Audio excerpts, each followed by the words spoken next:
O nosso assunto agora é falar sobre operações lógicas sobre proposições, tá? O que vem a ser isso? A gente quer avaliar o valor lógico de proposições compostas, que envolvem ali combinações de proposições simples usando os conectivos, tá? O primeiro caso que a gente vai ver é a negação.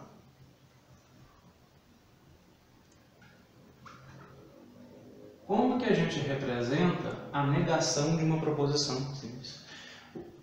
Simbolicamente, a gente usa esse símbolo aqui, que é um til. Tá? Então, toda vez que eu quero negar alguma coisa, eu vou usar esse tilzinho aqui para indicar isso. O que quer dizer negar uma proposição? É atribuir valor lógico contrário àquele inicial. Então, por exemplo, quando eu digo, eu tenho uma proposição simples aqui, P. Pedro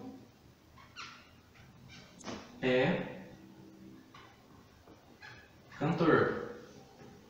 Se eu nego isso, então não P, eu posso dizer Pedro não é cantor. Então, de modo escrito, seria isso. Negar uma proposição P é simplesmente atribuir um valor contrário, é contradizer aquilo que foi dito inicialmente. O que é interessante prestar atenção é que nem sempre a negação vai vir escrito só com esse não, tá? Pedro não é cantor. Isso aqui também poderia estar escrito de outra forma. Poderia estar escrito assim: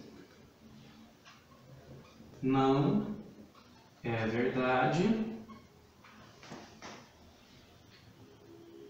que Pedro é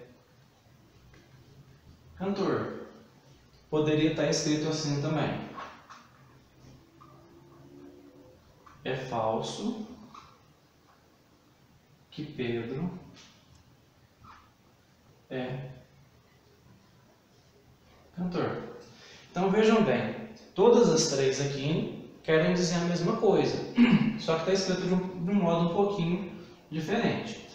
Então fiquem atentos com isso. Tá? A negação não necessariamente é simplesmente botar um não, mas é uma expressão que nega aquela que foi dita inicialmente. Outro símbolo que também pode ser usado para negar é esse daqui, tá? Mas a gente vai ficar usando esse. Em determinadas provas, quando muda o símbolo, eles costumam trazer um indicativo de qual é a simbologia que está sendo utilizada. Mas a gente vai usar o tiozinho aqui para as nossas questões. O que a gente vai ver então agora? Isso aqui eu estou de modo escrito, usando as expressões, a gente está vendo como negar uma proposição. Quando a gente faz isso simplesmente nos valores lógicos, como que eu faço isso? Então vamos construir a tabela verdade para uma proposição aqui em que a gente está negando ela. Então eu tenho aqui, a gente viu, uma proposição simples, então a nossa tabela vai ter duas linhas. Então vamos aqui ver o que acontece com P e o que acontece com o não P aqui.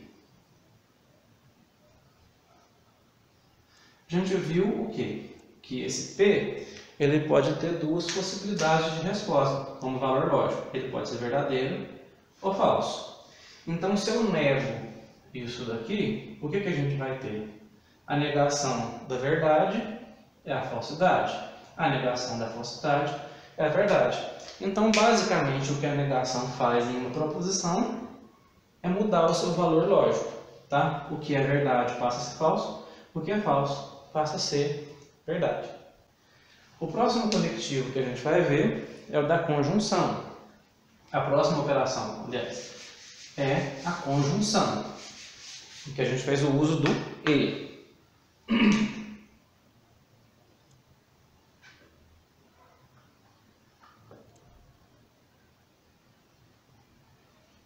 Então vamos construir a tabela verdade para a conjunção aqui. Vamos pegar uma proposição sim, uma proposição aqui que interessa para a gente. Vamos usar, por exemplo, aqui.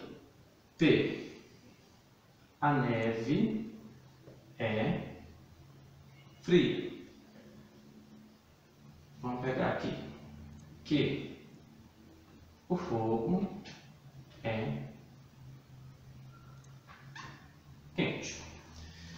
Quando a gente vai fazer uma proposição composta usando a conjunção, nesse caso aqui, como que seria a nossa proposição P e Q? Então, P e Q vai ser: a neve é fria e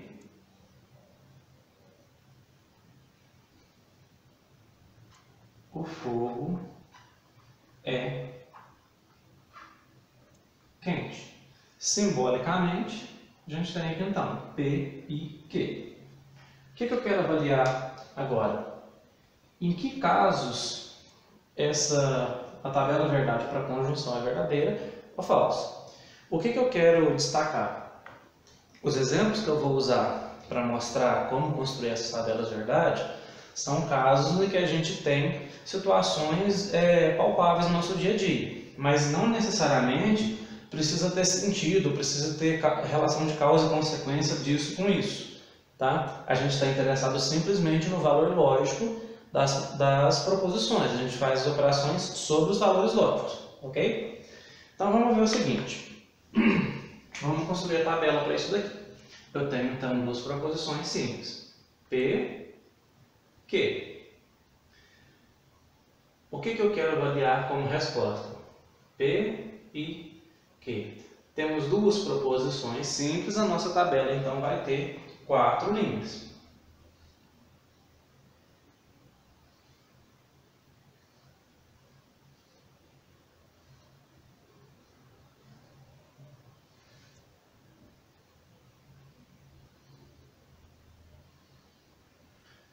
Como que a gente faz então? A gente começa fazendo aquela distribuição dos valores lógicos, considerando todas as possibilidades de resultado que a gente tem.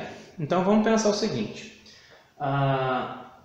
como que é uma forma fácil de eu lembrar aqui? Eu tenho 4 linhas, as duas primeiras com V, as próximas com F, ou seja, a metade eu preencho com V, a outra metade com F. Na próxima proposição simples, o que a gente vai fazer? A metade da metade, então se aqui era 2, aqui vai ser 1. Então, V, F, V, F. Se fosse uma proposição composta com 3 proposições simples, a gente teria 8 linhas. Como que a gente faria o preenchimento? 4V, 4F, certo? 4, a metade de 8 linhas. A próxima coluna, metade da metade, então metade 4 é 2, 2V, 2F. E na próxima, metade da metade de 4 é 2. Depois a metade é 1. Então, V, F, V, F. Então, sempre tentem considerar essa estrutura, porque é assim que vai aparecer nas questões. Não é que tem que ser desse jeito, mas você pode confundir se fizer de uma outra forma. Tá? Mas vamos pensar aqui o que acontece nesse caso aqui. A neve é fria e o fogo é quente. Então vamos pensar aqui nessas possibilidades. A neve é fria, é uma coisa verdadeira, a gente sabe disso, é verdadeiro. O fogo é quente, também é. Então quando eu digo a neve é fria e o fogo é quente, essa expressão toda é verdadeira. Tá? Então V e V tem como resultado V. O que é o problema da conjunção? Ela é uma coisa restritiva. Ela exige que duas coisas, que sempre aconteça aquilo. Tá? Então, quando eu digo a neve é fria e o fogo não é quente, por que eu estou dizendo o fogo não é quente? Eu estou considerando aqui o caso em que essa proposição é falsa. Então, o que seria falso com relação a essa proposição Q? O fogo é quente. O falso é, o fogo não é quente. Então, dizer a neve é fria e o fogo não é quente, isso não tem sentido. Então, isso é falso, porque exige que as duas coisas aconteçam. Então, isso aqui vai ser falso. Agora, vamos olhar essa terceira situação. O que esse F está dizendo? Eu estou dizendo que a proposição P é falsa. Então, a neve não é fria. Como que eu vou entender isso aqui? A neve não é fria e o fogo é quente. Como eu estou exigindo as duas coisas acontecerem, falso e verdadeiro, é falso. E esse último caso, falso, falso. A neve não é fria e o fogo não é quente. Aí que acabou ficando mais falso ainda. Tá? Então a tabela verdade para a conjunção, para o E, vai ser verdadeiro, falso, falso, falso. O que a gente observa aqui? Onde que aconteceu o verdadeiro? Somente quando as duas são verdadeiras. Então tudo V dá V. Os outros casos é sempre falso.